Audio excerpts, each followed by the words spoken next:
ये जो किला देख रहे हो आप लोग, जिसके अंदर हम लोग खड़े हैं, इसका नाम है जयगढ़। उस समय राजस्थान छोटे छोटे 22 रियासतों में डिवाइड था।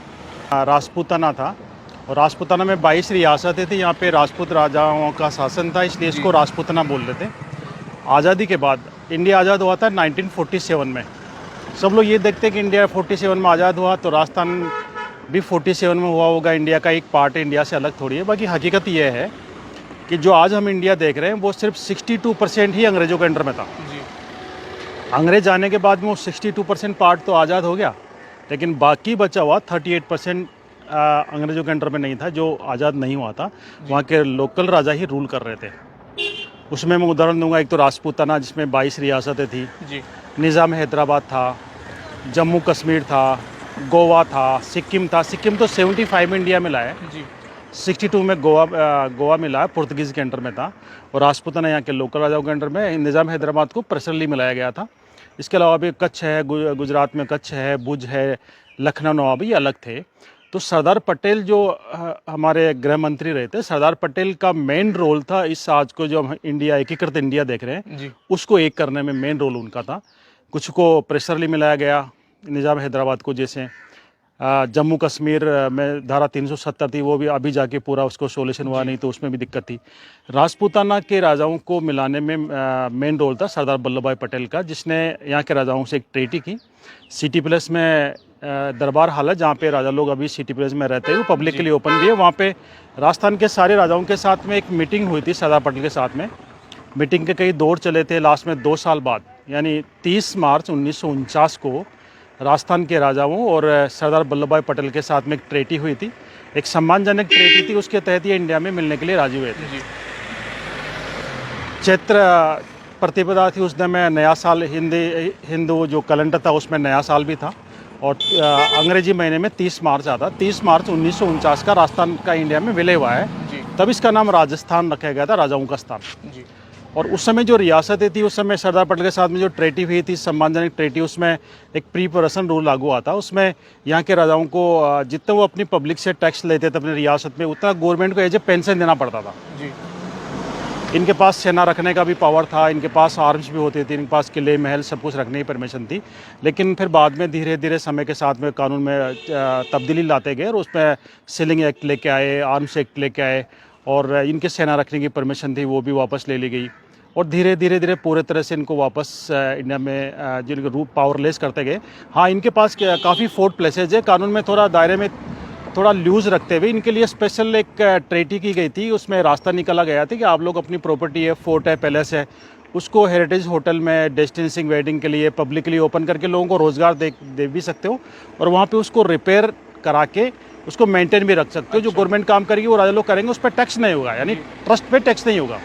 तो ज़्यादातर राजा लोगों ने, राजस्थान के जो राजा लोग थे, उन्होंने अपनी प्रॉपर्टी के फोर्ट प्लेसेज जो थे उनको ट्रस्ट में कन्वर्ट किया है, जो आज हेरिटेज होटल में कन्वर्ट है। डेस्टिनेशन वेडिंग के लिए हज़ारों लोग काम करें, लाखों लोगों को रोज़गार मिल रहा है उससे, जिसमें ये फोर्ट जयगढ़ भी है जी। ये जयगढ़ फोर्ट आज भी एक ट्रस्ट के अंडर में है। जयपुर राज परिवार के अधीन एक ट्रस्ट है, इसमें करीब 200 लोग काम करते हैं, और इसके मेंटेनेंस के लिए, यहाँ के लोगों को रोज़गार देने के लिए इसमें टिकट लगा रखी है, जिससे पूरा फोर्ट मेंटेन होता है। अच्छा। और उन लोगों को सैलरी भी दी जाती है जी। और यहाँ पे आज भी जो है जयपुर राजवंश का फ्लैग लगता है, जो पहले राजाओं का रियासती फ्लैग होता था, जो इनका 5 कलर का झंडा होता था। आज भी यहाँ पे पचरंगा झंडा देखिए, साइड में मैं आपको दिखा रहा हूँ वहाँ पे जी। वो जो फ्लैग है उसमें 3 नहीं 5 कलर है। ये रेड है, सिफ्रॉन है, वाइट है, ग्रीन और ब्लू है लास्ट में जी। ये पचरंगा झंडा जयपुर रियासत का झंडा था। 400 साल से ये झंडा लगता आ रहा है। 400 साल पहले ये इनका पचरंगा झंडा नहीं होता था। यहाँ के जो राजा थे 11वीं शताब्दी में राजा काकिल देव था जी, जिसने इस फोर्ट की स्थापना की थी 1036 में। तब से लेकर आज तक ये उसी डायनेस्टी के अंडर में रहा है। अच्छा। जब काकिल देव ने ये फोर्ट बनाया था, यहाँ के राजा भगवान राम के लड़के कुश के वंश थे, कछवाहा कहलाते हैं। या राजस्थान में आने से पहले ये लोग ग्वालियर के शासक थे, ग्वालियर से पहले नरवर के शासक थे, नरवर से पहले बिहार में रोहतासगढ़ थे, वहाँ के शासक थे, उससे पहले अयोध्या के, यानी भगवान राम के लड़के कुश के वंश थे। अयोध्या का इनको राज मिला था उस समय। तो उस समय भगवान राम का झंडा जो भगवा कलर का एक पताका होती थी, भगवा कलर का, वो झंडा इनका होता था। लेकिन ये पचरंगा झंडा कब से हुआ है? आज से 400 साल पहले यहाँ के राजा मान सिंह थे, जो अकबर के चीफ कमांडर थे 16वीं शताब्दी में जी। अकबर ने उनको आदेश किया था अफगानिस्तान पे अटैक करके जीतने के लिए, और अफगानिस्तान की भौगोलिक स्थिति ऐसी थी कि वहाँ उसको कोई जीत नहीं पाया था। और राजा मान सिंह ने अफगानिस्तान पे अटैक करने से पहले करीब 200 युद्ध किए थे और किसी युद्ध में राजा मान सिंह को हार नहीं मिली थी। तो राजा मान सिंह की ताकत से अकबर भी भयभीत होने लग गया था कि मान सिंह जब तक मेरे पक्ष में है ठीक है, बाय द वे कभी कोई मतभेद हो जाता है और मान सिंह अगर मेरे खिलाफ चला गया तो मेरा इंडिया में टिकना मुश्किल हो जाएगा, तो क्यों नहीं इसको कमज़ोर किया जाए। या तो अफगानिस्तान पर अटैक करके इनकी आधी शक्ति वहीं खत्म हो जाएगी या खुद भी मारा जाएगा। अफगानिस्तान का अगर जीत भी लेता है तो इसकी लगभग आधी ज़्यादा सेना खत्म हो जाएगी, पावर वो नहीं रहेगा जी। लेकिन मान सिंह बड़ा चतुर रणनीतिकार था। उसने अफगानिस्तान पर डायरेक्ट अटैक नहीं करके वहाँ की पूरी भौगोलिक स्थिति का मालूम किया, वहाँ के लोगों से कॉन्टेक्ट किया, ये लोग कहाँ रहते हैं और कैसे कैसे छुपते हैं, कैसे दुश्मन पर अटैक करते हैं, वो सारा मालूम करके 2 साल उसमें लिया। और लास्ट में जब अफगानिस्तान पर अटैक किया उस समय अफगानिस्तान 5 टुकड़ों में डिवाइड था, काबुल, कंधार, बलख, गजनी और तजाक। वो सारे राजा मान सिंह के खिलाफ एकजुट हो गए थे क्योंकि मान सिंह बड़ा पावरफुल था जी। लेकिन मान सिंह की सेना ने 5 को एक साथ युद्ध में हराया। 5 को एक साथ हराने के बाद उनके 5 को अरेस्ट करके अकबर के दरबार में पेश किए। अच्छा जी। अकबर ने उन 5 के सर कलम के करने के आदेश कर दिए थे, लेकिन मान सिंह को ये अच्छा नहीं लगा क्योंकि मान सिंह चाहते थे, वो भी कहीं के राजा थे, हार जीत होती रहती, ये उनका सर कलम करना ये अच्छा नहीं है।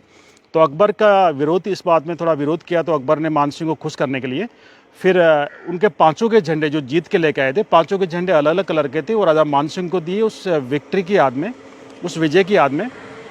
और राजा मान सिंह ने उन 5 झंडों को एक जगह करके मिला के उस याद में पचरंगा झंडा रखा है। अच्छा, ये विक्ट्री ऑफ अफगानिस्तान है, ये 400 साल से झंडा लगता है, ये अफगानिस्तान की विजय की याद है। अच्छा, और उसके बाद ही राजा मान सिंह को अकबर ने एक शेर का टाइटल दिया था। राजा मान से पहले दुनिया में किसी का नाम के आगे सिंह नहीं लगता था। अच्छा। इतिहास उठा के देख लिया, भगवान दास, भारमल, ये नाम लगते थे, मल्ल और दास, देव, सिंह नहीं लगता था। अकबर ने अफगानिस्तान जीतने के बाद राजा मान सिंह को एक टाइटल दिया था कि राजा मान तो आदमी के रूप में एक शेर है, सिंह है, जिसे अफगानिस्तान जैसी कंट्री कोई हरा नहीं पाया था, तुमने उसको भी हरा दिया, तो तुम्हारे नाम के आगे आज से सिंह लगेगा, राजा मान सिंह लगेगा, राजा मान नहीं रहेगा। अच्छा। उसके बाद बाकी लोगों ने इसको फॉलो किया है और उसके 100 साल बाद महाराजा गुरु गोविंद सिंह ने सिखों की एक मजबूत, एक स्ट्रॉन्ग सेना बनाई थी और उनके नाम के आगे सिंह स्टार्ट किया था, शेरों का एक ग्रुप बनाया था 100 साल बाद, तब सिख सिंह लगाने लगे।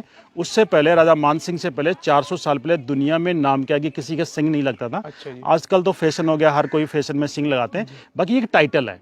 और यहाँ पे एक फ्लैग अभी है जी, देखिए एक फ्लैग है। हाँ जी। एक फ्लैग इस बात का इंडिकेशन है कि ये राजा का फ्लैग है, जयपुर रियासत का, लेकिन राजा जयपुर में नहीं है जी। अगर राजा जयपुर में होते हैं तो यहाँ पे डबल झंडे होते हैं। अच्छा। डबल झंडे यहाँ पे हैं, इसका मतलब किंग अभी इन स्टेशन है। अगर आउट ऑफ स्टेशन होते हैं तो सिंगल फ्लैग होता है। अच्छा। तो अभी सिंगल फ्लैग है, इसका मतलब किंग यहाँ पे नहीं है। और अभी जो किंग है वो मात्र 25 ईयर के हैं, सिटी प्लेस में रहते हैं। महाराजा भवानी सिंह जो 40 नंबर के राजा थे, इंडियन पाकिस्तान वॉर में 1971 में भी शामिल थे, उनको महावीर चक्र भी मिला है, अंगेज पाकिस्तान। उनके लड़का नहीं था, उनके एक ही लड़की है दिया कुमारी, जो अभी सांसद है बीजेपी से राजसमंद से। राजा ने अपनी बेटी, सांसद बेटी से एक लड़का अडॉप्ट किया था। इनका रूल है कि राजा के बाद एक मेल ही राजा बनता है, तो राजा के एक सिर्फ बेटी थी, वो फीमेल है। तो राजा ने अपनी बेटी के सन को अडॉप्ट किया था और उनको अपना वारिस बनाया था। वो राजा की बेटी का बेटा अभी जयपुर के 41 नंबर का उनके डायनेस्टी है और उनकी उम्र 25 साल है और इंडियन हॉर्स पोलो टीम के कैप्टन भी, पोलो खेलते हैं, इंडियन पोलो टीम के बहुत अच्छे खिलाड़ी भी है जी। तो ये यहाँ की स्टोरी है। बात की इस फोर्ट के अंदर क्या क्या मेन अट्रैक्शन है, उसमें से सबसे जो पहला अट्रैक्शन है, जो मेन अट्रैक्शन हमारा होगा, दुनिया की सबसे बड़ी एक तोप है, इसका नाम जय बाण है। जय बाण के बारे में हम लोग वहीं जाके उसके बारे में बताएंगे जी।